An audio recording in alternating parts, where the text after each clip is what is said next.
Hey there, everyone. It's Johnnie Urban again here with another guest for my program here. And I want to introduce to you Les. But before I do that, I want to tell you who I am in case you forgot. I am Johnnie Urban. I'm Stop the Madness Business Solutions. I'm the rock star of business solutions. This is where business owners hire me to increase their revenue without spending any additional money on marketing or advertising, unless it's with less. My website is www.stmbusiness-solutions.com. And here is my guest, Les Sutton. Wait a minute, Sattin? Correct. Satin, like in the satin sheets. Oh, yay. That's it. Yay, Les Sutton. So Les and I met at one of our networking events. And what she does so tickles my heart is just so connecting and so lovely and so fun that I just had to have her on my show. So let me tell you a little bit about Les. Les is from Monkey Joe Speak, and she's going to tell you why her company and business is named that in just a minute. And she puts your logo on stuff. How simple is that? So for a company with such a minimalistic and straightforward tagline, you might think that Monkey Joe Speak is just another business that, well, puts your logo on stuff. But in reality, this wildly successful personalized merchandising company is carving out its niche by prioritizing employee and customer engagement. That's so critical and important nowadays. So anyway, this is Les Sattin, and she has got a story to tell you. She started telling me a little bit, and I go, hold the phone. We got to turn the recording on so the audience can hear this beautiful story. So let's tell the audience, your listening audience, the story behind your business. And why are you doing what you do? All right. Thank you for having me, Johnnie. It's a pleasure to be here today. So I started my business 2003, so a long time ago. And honestly, I was just a mom. I had two kids. The second one was in first grade, and I was like, I got to do something. But I needed the flexibility to be able to stay home and, work from home. So I literally started making t-shirts for the moms. I was always that mom that said, I'll do the t-shirts for the Walt Joggathon, or I'll do the t-shirts for this and that. And so I started doing that and working with other moms. And it kind of just grew from there. As I had more time and the kids graduated, I was able to, do more things and get more educated in the business. And pretty soon was not just a stay-at-home mom kind of business anymore. So. Yeah. Wow.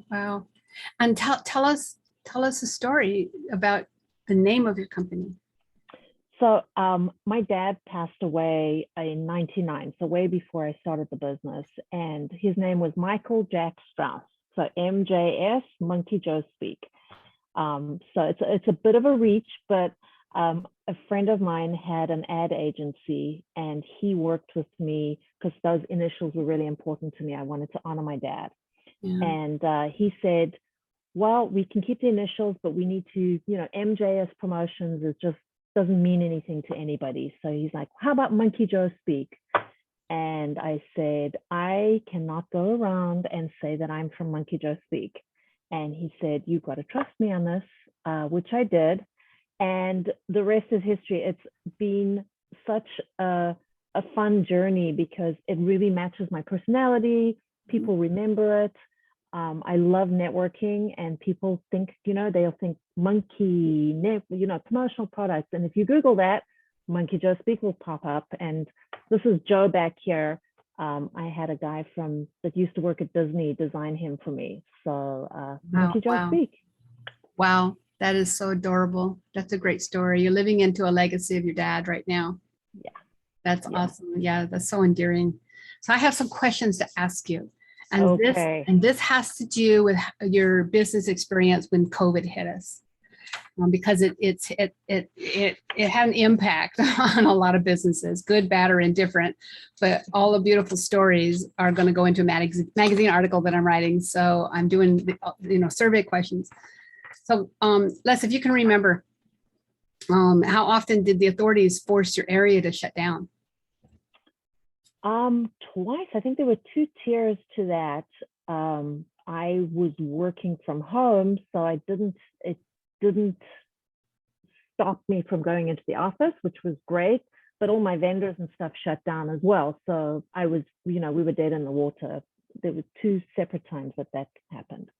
Yeah, yeah, I remember that. I think the first shutdown with us personally is when we couldn't go to the grocery store that we normally go to and get everything we wanted. We ended up going to like 4 different stores looking for Scary. what we wanted, from toilet paper to the food we like to, yeah, it was scary. The first time in my entire life that's happened. So yeah.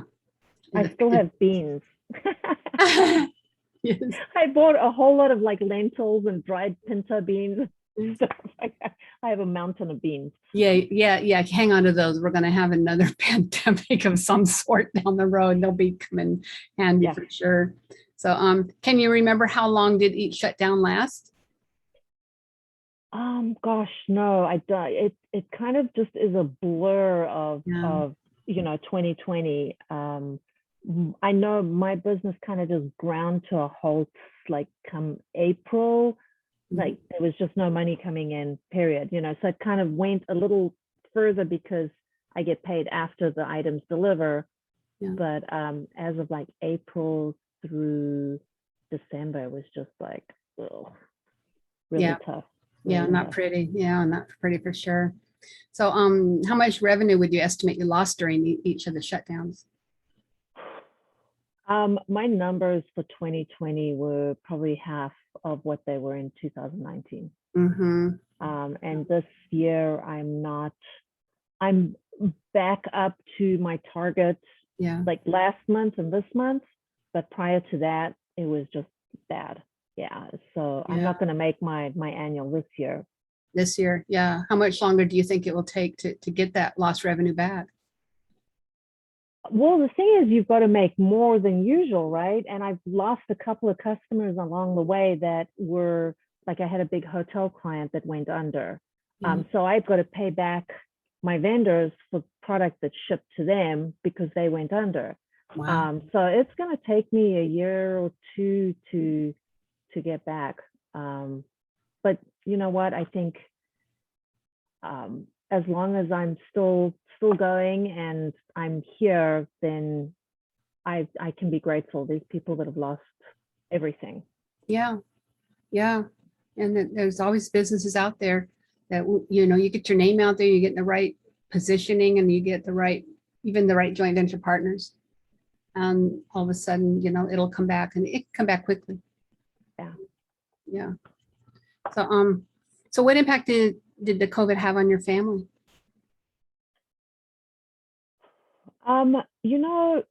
It kind of brought us together. I have a husband who is sick, and so we were all home, and it was good. It made being at home okay. You could still be a professional and be at home. I always, I've worked from home since my husband got sick, so that I can be his caretaker as well. And it made that okay because everybody was from home. It was normal for the cat to come wandering across your desk. And so for me, it elevated me as a business person because having a personal side was no longer something to be hidden. Yeah, absolutely. That's huge, connecting with that. Yes. So did the virus cause you to lose any employees? I don't have employees, but I'm kind of like a broker where I work with a whole bunch of different vendors. And I lost some good vendors along the way. Vendors and suppliers, service providers. Exactly. All of that. Are they going to be coming back, do you think? Most of them are back. The smaller ones, I don't think so, but the bigger ones are coming back. But now we've got this huge supply chain issue because, fabric coming in from wherever, they buy it, there's that interruption, and then it's got to come in on the ships, and the ships are not being able to get through the ports. And so it's like selling ghosts. I give you a price on some t-shirts, and when I go to order them, they're gone. So it's tough out there. That's a challenge. That's It a is, for challenge. sure. It is, For for sure. So are you taking any precautions from your experience with this, with the COVID pandemic to prepare for a similar disaster in the future? Because you know history repeats itself. I think, yes,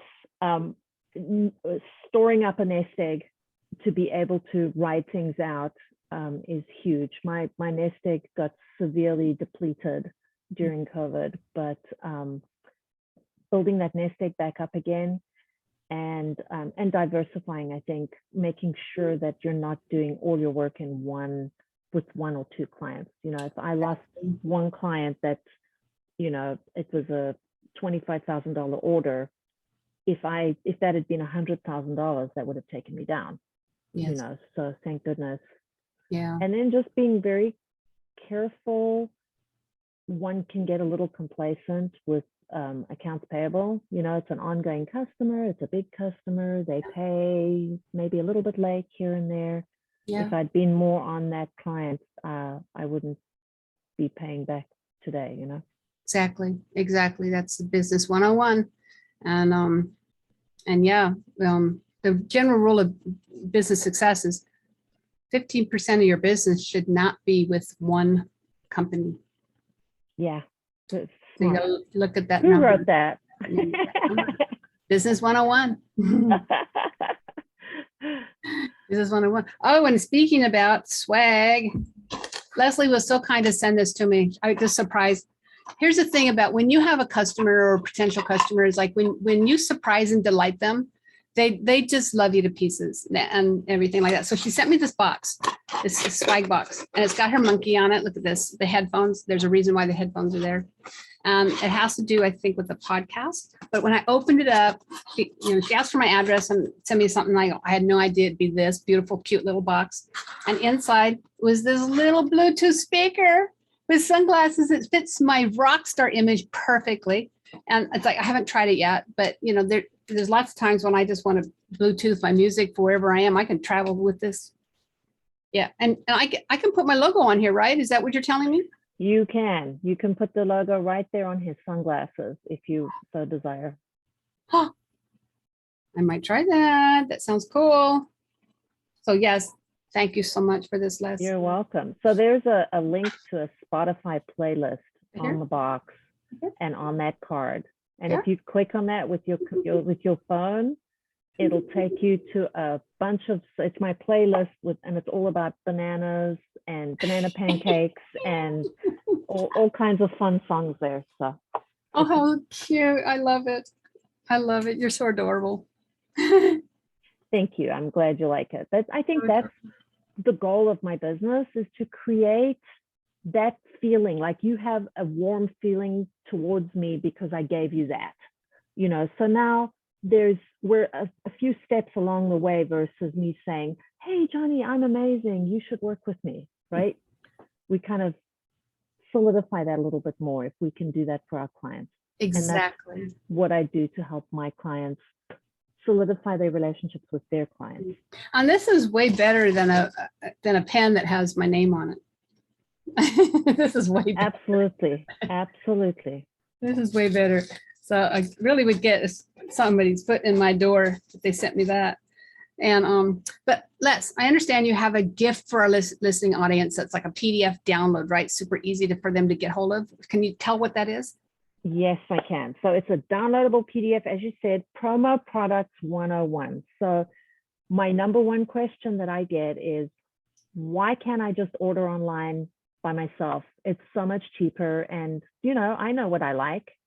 So this PDF will tell you all the things you should consider and why perhaps you should work with someone like myself versus just popping online and doing it on your own. Yeah, because that is significant. Can we go online and have it done? And I don't think I've ever done that except maybe with pens. But it's like there's a reason why you work with people so closely and their product and services, you know, the promo products. I mean, you do more, you do table drapes and that banner that's behind you and everything, which by the way, I think I need one of those. you create anything and everything that the business needs to promo wherever they happen to be promoting at. That's what you do. And Exactly. and there's not a lot of, I don't know any company that does what you do. They usually do just banners or just, table drapes. They don't do options. I want options. The whole package, right? I think it's really important. Your image is so important. You'll from your business card. Think about it. If somebody hands you a business card and it's got a typo on it and they've crossed out their name and put in a new phone number or something like that, what do you think about that person? They may be the best accountant in the world, but if their logo and their business card says, I kind of made a mistake here, I'm going to think that that's how you do your business. So, my job is to help you look good, have your whole image matching everything, the color from, the color, like this is a specific color, this yellow, and the blue of his eyes and this blue, it's the same on everything that I do. It's not going to be, light blue on this one and dark blue on that one. It's the same as the color of the box that you received. Everything matches, and it makes me look, I obviously have to look like I know what I'm doing because I want you to buy this stuff. Exactly. But, if you don't look like you know what you're doing, then people are just going to assume that you don't. Yeah, they won't say anything, but they'll look at the mistake and they'll go like, I don't think I want them managing my money or my product or my, Exactly. Whatever. Yeah, it's a very subliminal message, and that should not be conveyed for sure. Yeah. So thank you. The link to Les's PDF will be in the show notes, so you'll be able to get that there. And then anything else that you want to add, Les? Just Monkey Joe Speak. If you Google it, you'll find me. There's a fancy little doodad on my website that if you click on it, it will text me and I can respond with instant gratification. You can find me on LinkedIn. You can find me on Facebook. I'm everywhere. I love networking. Would love to introduce people to my network. And I'm easy to find. Yeah, thank you so much. Thank you, Les. So thank you for having me. Yeah, you're welcome. My pleasure. So that was Les Sattin, as in satin sheets. That's how I'm going to remember it. And I'm Johnnie Urban from Stop the Madanes Business Solutions, where business owners hire me to increase their revenue without spending any more money on marketing and advertising, unless it's with less. I like it. I think you should add that to your tagline. I really do. Yeah, I love it. Yeah. And you can find me at www.stmbusiness-solutions.com. That link will also be in the show notes. You can find that. You can get a free book from me, by the way, by going there. And so anyway, thank you, Les. It was lovely and great having you on my show. And yay, tally ho. All right. Have a good one. Get down, get funky. Go with the monkey. Thank you.